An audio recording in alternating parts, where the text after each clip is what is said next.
This week on StoryForge, we're going to shake things up once again, and we're going to talk about creating a convention game.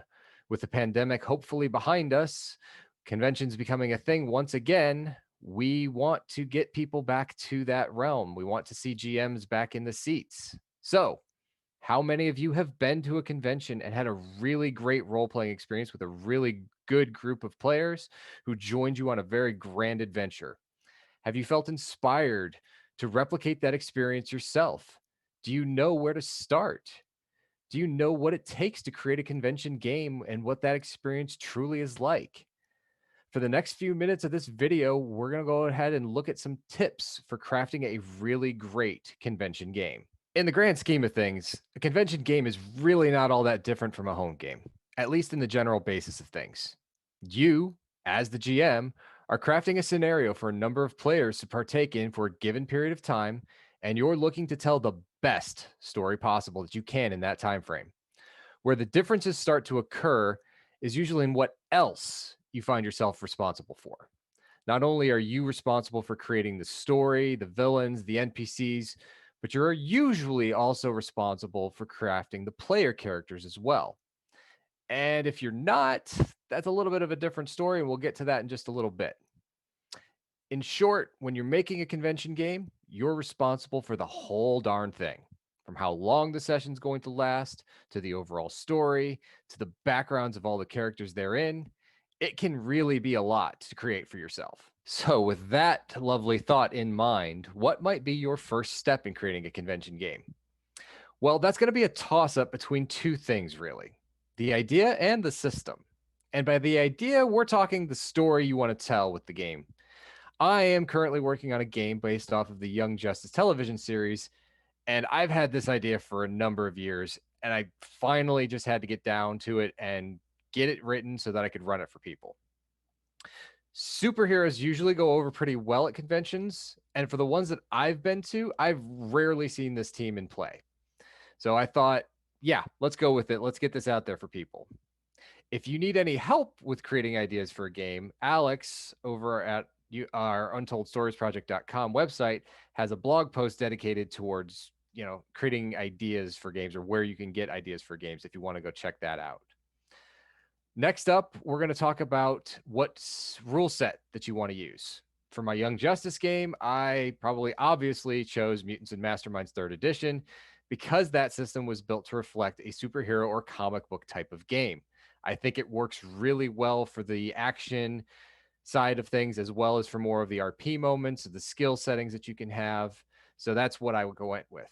I would caution you on choosing a system that you're familiar with, at least somewhat, because the more familiar you are with the system, the less time you need to spend looking things up for the rules or the tips and the tricks about how to run the game or how to run an encounter within the scenario that you're building. In my mind, the best thing to do is to start with the idea for the game itself. That's usually going to inform you of what type of system that you want to run that story in.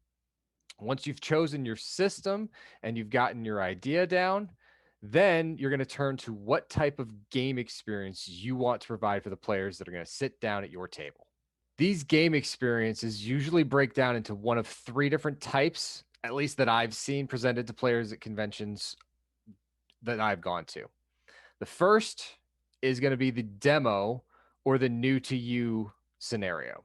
This is going to be you as the GM running an introductory scenario for the system that you've picked. This is usually something short and sweet, but for about 2 hours. You're going to just showcase the rules and the mechanics at play within the system that you've chosen. And again, like we mentioned at naming this is a demo for that system. You're going to need about 2 to 3 scenes worth of story content to present to the players, unless you're doing a pre-built scenario for the system that you're demoing. For this type of event, I didn't choose this one for my Young Justice game. I'm not running a demo, and I've got a story that definitely needs more than 2 hours of playtime. The next type of game experience I'm calling the Build a Care, and that's CHAR.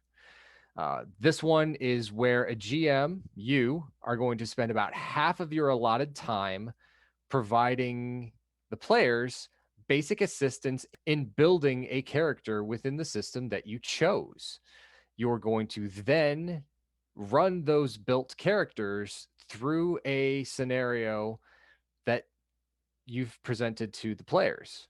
This is usually broken down, like I said, about 50-50. You want to spend about half of the time building the characters and about half the time running them through a scenario. Again, this is not something that I chose for Young Justice because Young Justice has a set of recognizable characters that I want the players to play as. I don't want them to make something up at the table just because it maybe breaks the immersion a little bit, but also I can help control the balance of the characters that I'm presenting to the players by not having them build it at the table. And lastly, we're going to get to the feature or the main event. This is you as the GM bringing a fully realized story to the table for the players to play, regardless of their experience level with the system. So you're going to be bringing all of your pre-generated characters for the players to choose. You are going to be willing to go over any rules that you feel the players need to know during the game, and then just running them through the scenario that you've got storied out. These are going to usually be about 4 hours long, all of it dedicated to playing the story that you've created, but you can fiddle with the time a little bit depending on the story that you're going for. This is the one that I chose for my Young Justice game. I'm going to bring pre-generated characters, a team for the players to play as, and they are going to run my story into the ground because that's what players do. Now that we've got our game experience figured out, the next thing that we're going to do is flesh out our characters, if we're creating them, and the overall story for the game. The story is the most important piece. It's going to inform what type of characters you're going to be making and presenting to your players. Think about the genre of the story that you'd like to tell, what you're looking to see happen. This is going to be a convention game. Remember that. The one thing that you get to do as a GM for a convention game is have a concrete end in place if you want that. You get to state up front that this is a self-contained story that has a beginning, middle, and an end, and that's that. For these type of games, you can lean on pop culture.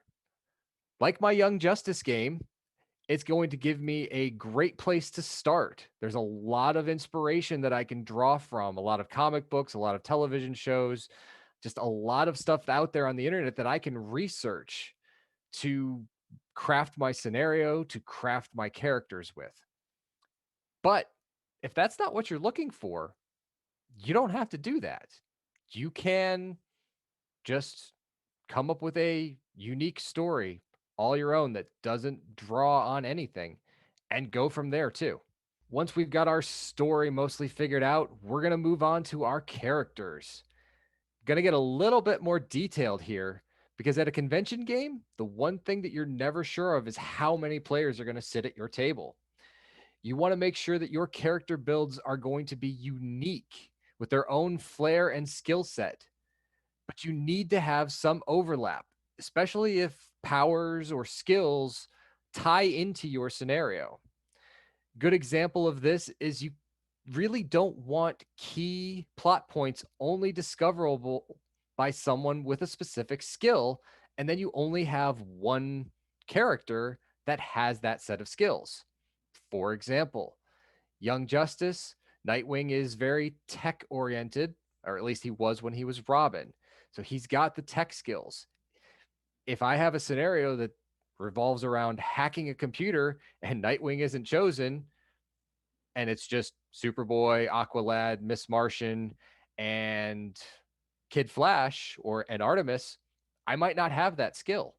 You don't want to gatekeep story progression behind a specific character. Another good rule of thumb for this is making sure that all of your characters are built in the same way.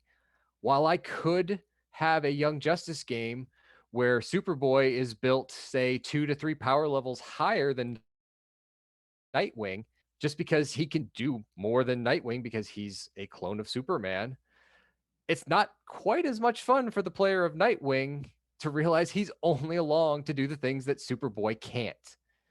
Usually, it's going to be better to equalize your characters so they're all built to the same scope, making sure that each one of them gets a chance to shine.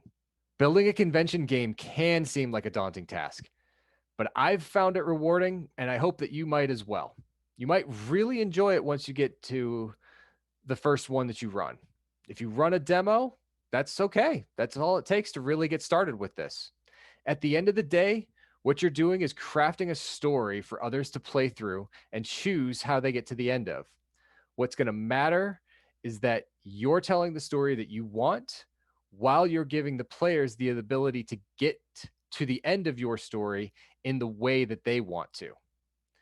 Is this all the info on convention game creation that we could give you? Oh, God, no. But it is a decent introduction to the method behind the madness that is convention game creation. We're going to have more information for you, more detailed information for you in a few later videos.